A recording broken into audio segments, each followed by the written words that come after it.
warahmatullahi wabarakatuh. Apa kabar teman-teman semuanya? Mudah-mudahan kita semua senantiasa diberikan keselamatan dan kesehatan oleh Allah Subhanahu wa Ta'ala. Baik, bertemu lagi dengan saya pada mata kuliah Teknologi Pembelajaran PAI. Pada pembahasan kali ini kita akan mengupas tentang pembelajaran berbasis web atau disebut e-learning. Teman-teman pasti sudah tidak asing lagi dengan istilah e-learning karena pada saat COVID kemarin kita sudah melaksanakan pembelajaran secara e-learning, di mana pembelajaran jarak jauh menggunakan internet, tidak secara langsung. Dan teman-teman semuanya juga yang sudah mengajar di beberapa sekolah tentunya pasti menerapkan pembelajaran e-learning ini. Oke, baik, langsung saja di sini pengertian e-learning. E-learning adalah sistem pendidikan yang menggunakan aplikasi elektronik untuk mendukung pengembangan kegiatan belajar mengajar dengan media internet, intranet, atau media jaringan komputer lain.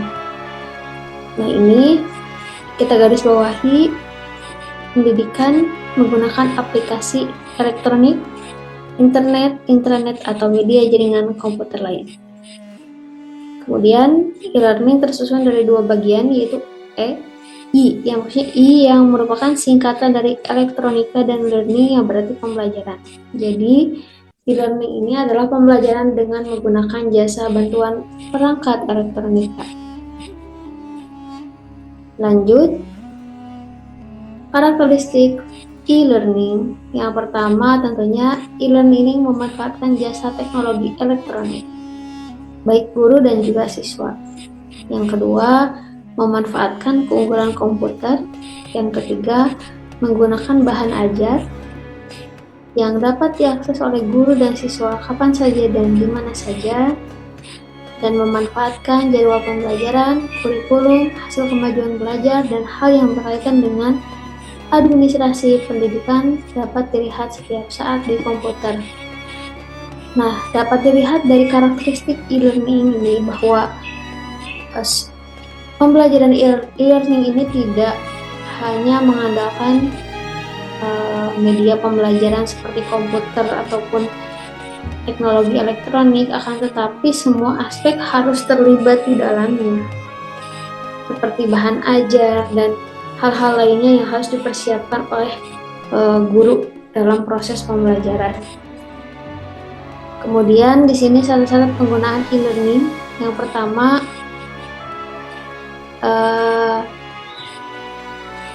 kegiatan pembelajaran dilakukan melalui pemanfaatan jaringan, dalam hal ini internet. Jadi menggunakan internet. Yang kedua, tersedianya dukungan layanan belajar yang dimanfaatkan oleh peserta didik. Maksudnya ada bentuk fisiknya gitu, atau seperti CD-ROM ataupun bahan cetak. Yang ketiga, adanya layanan tutor apabila peserta didik mengalami kesulitan belajar. Jadi kita sebagai seorang pendidik tidak hanya misalkan menyuruh siswa untuk mengerjakan tugas gitu, tapi kita juga harus memberikan materi, memberikan tutor seperti yang saya lakukan ini di mata kuliah Teknologi Pembelajaran PAI, membuat video, jadi teman-teman bisa melihat atau mempelajarinya secara langsung gitu. Jadi selain saya memberikan tugas diskusi kepada setiap kelompok, saya juga memberikan penjelasan terkait materi setiap pertemuan. Selanjutnya adanya lembaga. Nah, penggunaan e-learning ini tidak bisa dilakukan secara individu, artinya juga harus didukung oleh lembaga pendidikan yang bersangkutan supaya dapat terlaksana dengan maksimal. Adanya sikap positif pendidik dan tenaga kependidikan. Kemudian adanya rancangan sistem pembelajaran, adanya sistem evaluasi, dan adanya mekanisme umpan balik yang dikembangkan oleh lembaga penyelenggara. Di sini mekanisme umpan balik maksudnya diberikan evaluasi oleh lembaga yang bersangkutan terkait hal yang sudah tercapai dalam penggunaan e-learning ini, kelebihannya apa, kemudian kekurangannya apa, diperbaiki di kemudian hari. Fungsi e-learning yang pertama sebagai tambahan, makanya dikatakan sebagai suplemen. Yang kedua sebagai komplement, jadi materi pembelajaran itu diprogramkan menjadi materi pengayaan ataupun yang ideal bagi peserta didik dalam mengikuti kegiatan pembelajaran konvensional. Dan yang ketiga, ini pengganti secara keseluruhan atau substitusi. Tujuannya adalah mengganti kelas konvensional agar lebih fleksibel dan mengelola kegiatan perkuliahan atau pembelajaran yang di sini sesuai dengan waktu dan aktivitas lain sehari-hari. Nah, ada 3 alternatif model kegiatan pembelajaran. Yang pertama, tatap muka atau konvensional. Yang kedua, tatap muka dan sebagian lagi melalui internet atau bahkan sepenuhnya melalui internet. Dapat kita jabarkan seperti ini ya.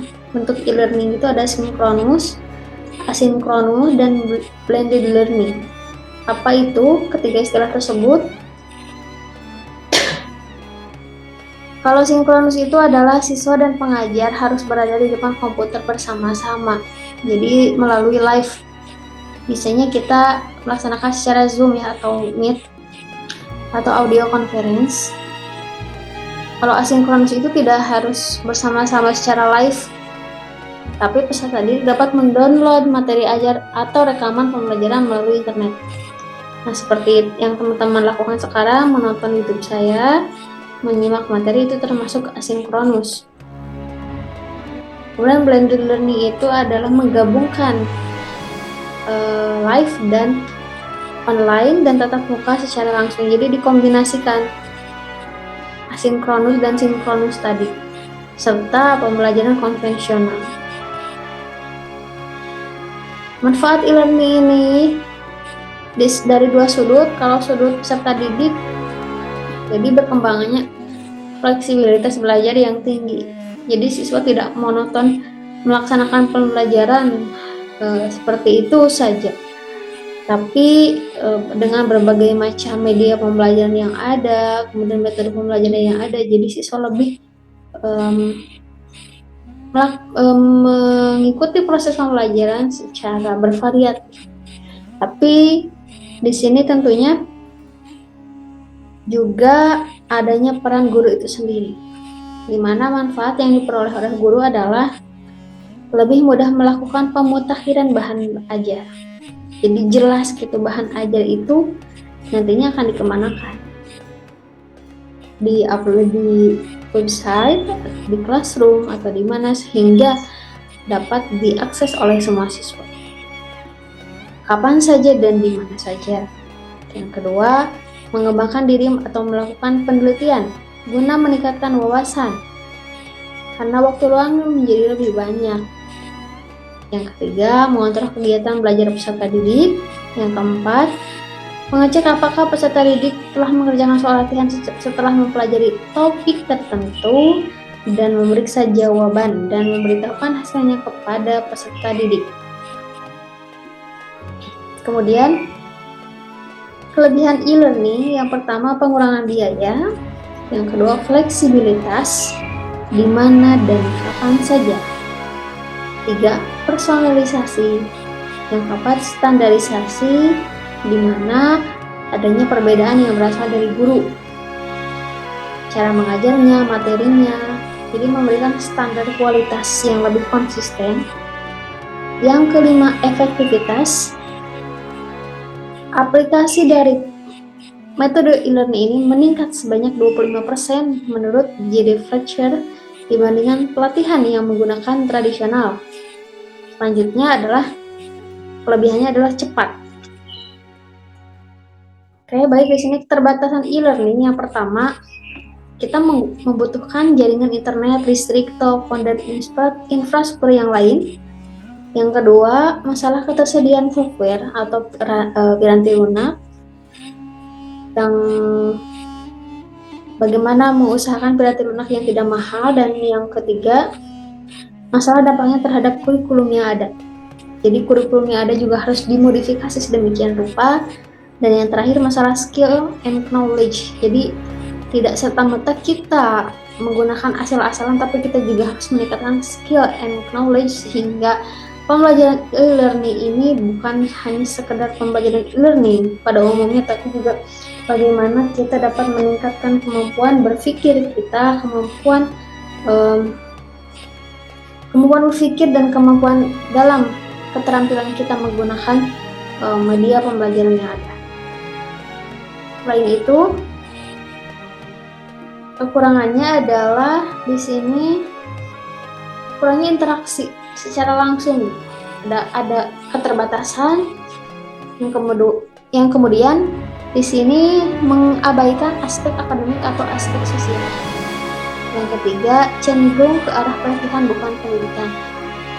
Yang keempat, berubahnya peran guru kini menjadi harus menguasai teknik pembelajaran, benar-benar dituntut. Kemudian siswa tidak mempunyai motivasi belajar yang tinggi akan cenderung gagal. Jadi siswa juga harus semangat, bukan hanya guru saja. Terus tidak semua tempat itu ada fasilitas internet. Dan yang terakhir, kurangnya SDM yang mengetahui dan memiliki keterampilan bidang internet dan kurangnya penguasaan bahasa komputer. Kemudian kendala dalam menggunakan e-learning ini adalah investasi, membutuhkan investasi yang cukup besar. Kemudian yang kedua, secara budaya, di mana ini mengubah atau membutuhkan budaya belajar mandiri dan kebiasaan untuk belajar atau mengikuti pembelajaran melalui komputer. Ada kendala yang cukup besar di situ. Yang ketiga, teknologi dan infrastruktur yang harus handal dan juga tepat. Dan yang terakhir, desain materi juga harus dibentuk dalam learning centric, di mana di sini SDM juga sangat terbatas karena kita juga pembelajaran e-learning ini baru diterapkan sekitar pada saat adanya COVID ini. Nah, itu materi kita pada hari ini tentang pembelajaran e-learning. Mudah-mudahan bermanfaat. Harapan saya, mari kita sama-sama menjadi pendidik yang profesional di dalam bidangnya, terutama dalam bidang pendidikan agama Islam, yang menguasai teknologi dan tidak tertinggal oleh zaman, sehingga kita bisa menciptakan generasi yang berkualitas sesuai dengan tuntutan zaman. Terima kasih. Mohon maaf apabila ada kekurangan. Wallahul muwaffiq ila aqwamit thoriq. Wassalamualaikum warahmatullahi wabarakatuh.